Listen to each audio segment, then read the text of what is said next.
시작하도록 하겠습니다. 자, 이게 좀 진도 나가다가요. GDP까지만 하고, 시장 실패에서부터 제가 이제 교과서 정리 다시 한번 해드릴게요.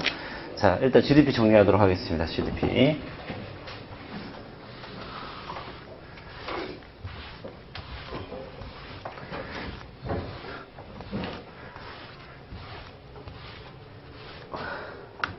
자, 우리가 이제 GDP를 이해하는 데 있어서, GNP와 이제 비교를 좀 해야 되는데, 자, GNP와 좀 비교를 하도록 하겠습니다. 자.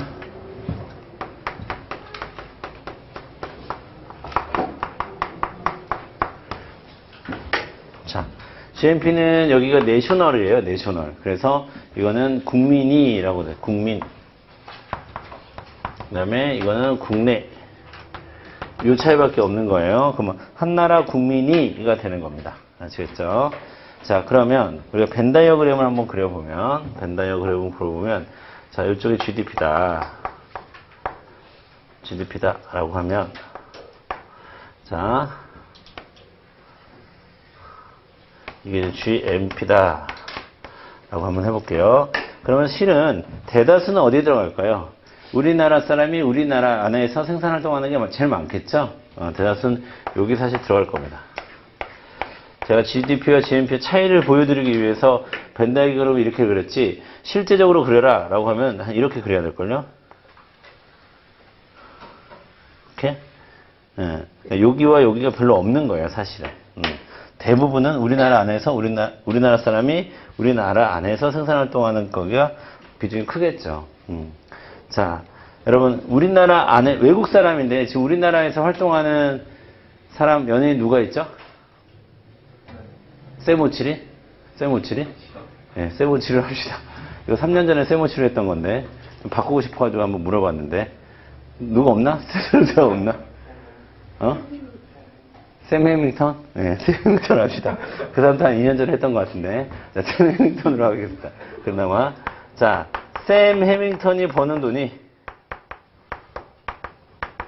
자, 샘 해밍턴이 우리나라에서 방송을 하면, 출연료 받겠죠? 그 출연료는 GNP에는 들어가요? 아니죠. 샘 해밍턴이 우리나라 사람이 확실해요? 귀하고 뭐 이런 거 아니야? 네. 우리나라 사람이 아니라는 전제하에, 샘 해밍턴이 번 돈은 여기에 들어가는 거고요. 그 다음에 여기에는 계속 바뀌지 않는, 손흥민. 자, 손흥민이 외국에서 축구에서 번 돈은, 손흥민 우리나라 사람이기 때문에 GNP에는 들어가겠지만 GDP에는 들어가지 않습니다. 왜? 우리나라에서 활동한 게 아니기 때문에. 그렇죠? 지금 어디 있죠? 손흥민? 영국에 있죠? 그럼 영국의 GDP에는 들어가겠죠. 손흥민이 번 돈이. 그런데 우리나라 GDP에는 들어가지 않습니다. 하지만 우리나라 GNP에는 들어가겠죠. 손흥민의 국적은 한국이니까. 이건 확실합니다. 왜냐하면 손흥민은 국가대표 선수니까요. 우리나라 사람이겠죠. 네. 자, 요거를 샘 해밍턴, 수없이 많은 샘 해밍턴이 있겠죠. 수없이 많은 샘 해밍턴이 번 돈을 뭐라고 부르냐면요, 지급 요소 소득이라고 부릅니다. 지급 요소 소득. 우리나라가 요소 소득, 여러분, 요소 소득이라는 것은 생산 요소에 따른 소득이라는 거고, 생산 요소 중에서 제일 중요한 게 뭡니까? 노동이죠, 노동. 그래서 지급 요소 소득. 그러니까 우리나라가 지급한, 외국인에게 지급했다라고 의미에서 지급 요소 소득이라고 하고, 손흥민이 번 돈은 우리나라가 받은 돈이죠. 그래서 수치 요소 소득이라고 부릅니다.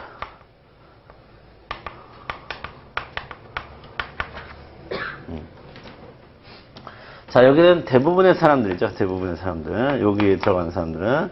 자, 저도 제가 번 돈도 여기 들어가겠죠. GDP 있죠. GNP에 들어가겠죠. 자, 그러면, 자, 이 손흥민이 번 돈에서 샘 해밍턴이 번 돈을 빼면, 그걸 뭐라고 부르냐면, 해외 순수치 요소 소득이라고 합니다.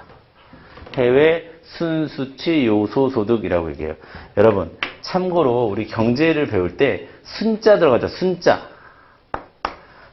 순자 들어가면 뭐에서 뭔가를 뺐다는 뜻이에요. 자, 순편익. 편익에서 비용을 뺀 것을 순편익이라고 얘기합니다. 순수출. 수출에서 그 반대 개념인 수입을 뺀 것을 순수출이라고 합니다. 그러면 순수치 요소소득이라고 하는 것은 수치 요소소득에서 지급 요소소득을 빼주면 순수치 요소소득이 되는 거예요. 아시겠죠? 해외 순수치 요소소득이 됩니다. 그러면 자, 그러면요, 여러분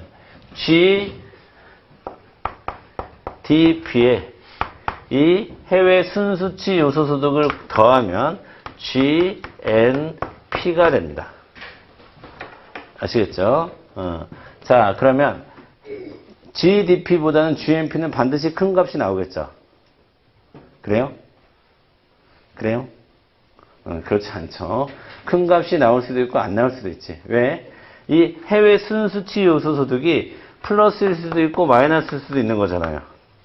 자, 손흥민이, 여러분은 제가 손흥민과 샘 해밍턴을 썼기 때문에 샘 해밍턴보다는 손흥민이 더 많이 벌겠지 라고 생각하겠지만 수없이 많은 샘 해밍턴이 있고 수없이 많은 손흥민이 있습니다. 그렇죠? 해외에서 활동하는 수없이 많은 우리나라 사람들이 있고 우리나라에서 경제활동을 하는 수없이 많은 외국인들이 존재합니다. 그럴 때 자, 만약에 샘 해밍턴과 수없이 많은 샘 해밍턴이 번 돈이 이 돈보다 더 크다면 해외 순수치 요소소득은 이거에서 이걸 뺀 거니까 마이너스 값이 나오겠죠. 자, 이게 마이너스 값이 나오면 뭐가 더 큰 거예요, 여러분? GDP가 GNP보다는 큰 거죠. 근데 이게 플러스 값이 나오면 GNP가 더 큰 값이 나올 거고. 아시겠죠? 지금 내가 무슨 얘기 하는지. 자, 그 다음에 마지막으로 자, 샘 해밍턴과 손흥민 같은 사람들이 없는 세상을 우리가 무슨 경제라고 얘기하냐면 폐쇄 경제라고 얘기합니다. 아무도 밖에 나가서 경제활동을 하는 사람들이 없고 또 우리나라에서 외국인들이 아무도 들어오지 않는 그런 경제 시스템을 우리가 폐쇄 경제 시스템이라고 하고 지금의 우리 경제 시스템을 뭐라고 부르는 거예요? 개방 경제라고 이야기하는 겁니다. 그럼 폐쇄 경제에서는 항상 GDP의 값은 GNP와 같습니다. 아시겠죠? 이런 공식이 성립을 하겠죠. 되셨죠? 자, 그 다음에 세 번째로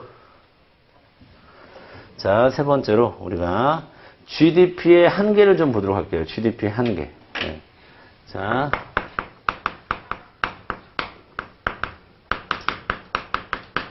자, GDP의 한계 보도록 하겠습니다. 자, 물론 GDP는 굉장히 유용한 생산 지표입니다. 그렇죠? 자, GDP가 한 나라의 경제 규모를 파악하는 데 있어. 여러분, 우리나라가 지금 경제 순위 11위라고 이야기합니다. 뭘 근거로 11위라고 얘기하는 거죠? GDP가 세계 11위라는 얘기예요. 그래서 한 나라의 경제 수준과 경제 규모를 파악하는 데 있어서 GDP만큼 좋은 생산 지표는 없습니다. 그럼 굉장히 유용성이 있고 또 다른 나라와 비교를 할 때도 역시나 GDP가 다른 나라에서 다 GDP를 사용하기 때문에 GDP만큼 좋은 지표는 없죠. 하지만 자, GDP가 만능은 아니라라는 얘기예요. 어떤 한계점이 있냐면 첫 번째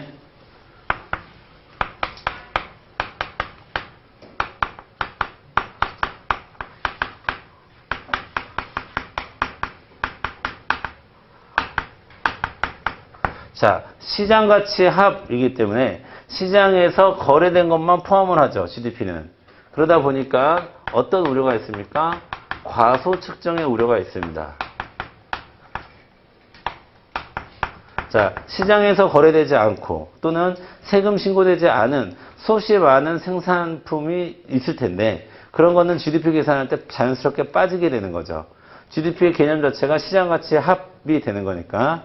자, 그럼으로써 전체 한 나라의 생산 규모를 조금 작게 측정하는 경향성이 있게 되는 거겠죠. 그렇죠? 두 번째. 자, GDP는 기본적으로 삶의 질,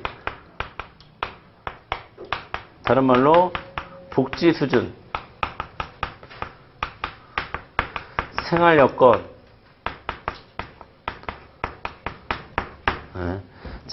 를 반영하지 않습니다. 자, 여러분 생각을 해볼게요. 자, 어느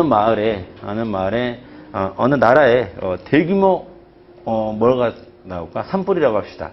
대규모 산불이 났어요. GDP 어떻게 될까요? GDP 어떻게 될까? 산불이 나서 한 마을에 집이며 건물이며 뭐 산림이며 싹 다 불에 타버렸습니다. GDP 어떻게 될까요? 네, 변화가 없습니다. GDP는 생산 지표입니다. 무엇을 생산했는지를 따지는 거예요. 자, 아무것도 생산된 건 없죠. 사라진 것은 있어도 생산된 건 없죠. 사라졌다고 해서 마이너스가 되지는 않습니다. 생산 시점에 생산됐어? 그러면 그해 GDP 이미 들어가 있었을 거야. 산불로 사라졌다 하더라도 뭐 3년 전에 만들어진 건물이에요. 그러면은 3년 전 GDP 들어가 있을 거예요. 3년 전에 만들어진 기계가 산불로 인해서 타버렸어요. 그 기계는 3년 전 GDP에 이미 들어가 있을 거예요. 올해 GDP에 그것이 마이너스로 잡히진 않습니다. GDP는 얼마나 생산했는가를 측정하는 지표입니다. 그럼 GDP 변화가 없죠. 그러면 자, 그 산불난 마을, 그 산불난 나라를 가만히 둡니까? 복구 사업을 하죠. 집을 짓죠. 기계를 사야 되죠. 그쵸? 여러 가지 원자재가가 막 들어가겠죠. 그럼 많은 사람들이 거기서 건설 노동을 하면서 요소소득도 증가하겠죠. 그러면 GDP 증가할까요? 안 증가할까요? 증가합니다. 근데 그러한 삶이 나아진 건가요? 우리 생활 여건이 좋아진 건가요? 복지 수준이 좋아진 건가요? 그렇진 않죠. 또 하나 예를 들어볼까요? 여름에 굉장히 더웠어요. 여름에 굉장히 더웠다. 올해 여름은 그냥 지나간 것 같아, 어떻게. 올해 여름은 코로나며 무슨 뭐 태풍이며 걱정하다 그냥 지나간 것 같은데, 어느 해 여름이 굉장히 더웠어요. 굉장히 더워서 전기에너지 사람들이 너무 더워가지고 정말 스트레스도 많이 힘들어 죽겠는데, 그러면 GDP 늘어날까요? 줄어들까요? 늘어납니다. 너무나 더울수록 전기에너지 생산이 많아지겠죠. 사람들이 에어컨을 돌려야 되니까 전기에너지 생산이 많아지겠죠. 그러면 GDP 자체는 올라갑니다. 그럼 너무 더운데 그게 우리가 생활 여건이나 복지 수준이나 삶의 질이 좋아진 건 아니잖아요. 그렇죠. 여러분 일례로 자, 삶의 질이나 복지 수준이나 행복 지수가 제일 높은 나라는 GDP랑 상관없는 나라들이에요. 부탄, 네팔 뭐 이런 나라들입니다. 그러니까 GDP가 좋아졌다고 상승했다고 해서 그 나라 국민들이 살기 좋아졌다라고 얘기하기에는 힘들다라는 거예요. 아시겠죠? 자,